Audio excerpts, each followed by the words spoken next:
આજના બ્લોગની અંદર હું તમને કંઈ બતાવવાનો નથી, મારે ખાલી તમને બધાને જણાવવું છે. થોડુંક કેવું છે મારી લાઈફમાંથી ને જે કંઈ હું પસાર થયો છું કે હું જે કંઈ જીવ્યો છું તેમાંથી મને કંઈ સમજવા મળ્યું છે એ તમારી યાર હું શેર કરવા માગું છું કે લાઈફની અંદર કેવું કેવું બધું થતું હોય. જ્યારે જ્યારે આપણી જીવનની અંદર કાંઈ પણ તકલીફો આવતી હોય કે કાંઈ દુઃખ પડતું હોય કે કંઈક ફેમિલીમાં કંઈ તકલીફ આવતી હોય ફેમિલી ઉપર ત્યારે આપણા અંદરથી તૂટવા લાગી છે, આમ હાવ આમ વિખરાઈ જાય છે કે આપણે એમ થાય છે કે બધું આવી રીતે કેમ થાય છે. એવું ના હોય, પછી આપણો સમય ખરાબ હોય ને ત્યારે એક સાઈડથી ના હોય, બધી સાઈડથી હોય. કામમાં પ્રોબ્લેમ હોય, પછી ફેમિલીમાં પ્રોબ્લેમ હોય, કે ડખા થતા હોય ભાઈબંધ દોસ્તાર કે કોઈ પણ નહીં હારે એક હારે બધું એવું થતું હોય. આપણા જીવનથી અમુક ટાઈમે કંટાળી જ જાય, ત્યાંના કરતાં હા કરી નાખવું યાર. પણ તોય આપણે ક્યારેય હિંમત નથી હારવાનો. સમય ખરાબ હોય છે, આપણે ખરાબ નથી હોતા. એ વસ્તુ હંમેશા યાદ રાખવાની. આપણો સમય ખરાબ હોય ને ત્યારે બધી રીતને એવું જ થાય કે આપણે જે ના ઇસ્યુ હોય બધું એવું થાય. આપણે બધું સારું કરવાની કોશિશ કરીએ પણ આપણું બધું બરોબર ના જ થાય. આપણો સમય ખરાબ હોય ને એટલે બધું આપણે અંદરથી તૂટવા જ લાગીએ. પણ તૂટવાનું નહીં, હિંમત રાખવાની, શાંતિ મગજથી વિચારવાનું. અમુક ટાઈમે તમને તમારી ભૂલનો અહેસાસ થશે કે આ જગ્યા પર તમે ભૂલ કરી છે, એનું તમને આ બધું સહન કરવાનું થાય છે. હર વસ્તુની અંદર તમે અંદરથી આમ જાગશો ને એટલે તમને અહેસાસ થશે કે કાંક તો શીખડાવવા માંગતો હોય ભગવાન, કાં તો તમારે ભૂલમાં આવ્યા હો તો જ તમારી યાર ખોટું થાય, બાકી ખોટું ન થાય. એનું તમે મગજમાં ને થોડુંક વિચારીને આમ કરજો કે શું કહેવાય કે કાંક ને કાંક તમને સવાલનો જવાબ અંદરથી મળશે.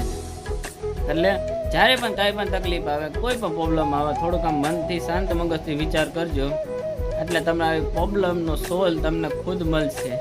બધું છે ને સમય ઉપર રાખી દેજો. ખુદ જેટલું કોશિશ થાય એટલી કરજો, બાકી ના થાય તમારાથી કોઈ પાર તો સમય ઉપર મૂકજો, બાકી ભગવાન ઉપર મૂકજો. બાકી આમ એવું કંઈ વસ્તુ ના કરતા કે જેનાથી વધારે પ્રોબ્લેમ ઊભી થાય. કેમ કે અમુક ટાઈમે આપણે કંઈકને પૈસા દેવાના હોય તો કોઈક મારું કરતો હોય તેને કંઈ મારી નાખ ભાઈ, બીજું તો હું તો કે એને સોરી ના કરવા જવાય કે કંઈ ડાકા ના નાખવા જવાય. કેમ કે એ વસ્તુ ખોટી ડબલ કરો છો તમે, અમુકના જેલમાં જાઓ. એટલે એ ધંધો ન કરાય. જીવન છે, સુખ ને દુઃખ એ તો આવવાનું જ છે. એ કોઈ ઓલી વસ્તુ જ નથી કે આમ કે નહીં આવે.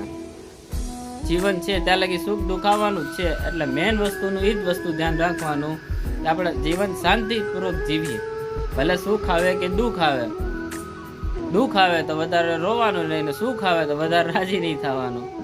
બસ આપણે બેલેન્સ બનાવીને હાલવાનું, શાંતિથી જીવન જીવવાનું. એમાં જ સૌની ભલાઈ છે. આપણી તન, આપણે આજુબાજુમાં તન, આપણી ફેમિલીની તન. કેમ કે જેટલું શાંત માણા એટલું બધું બરોબર.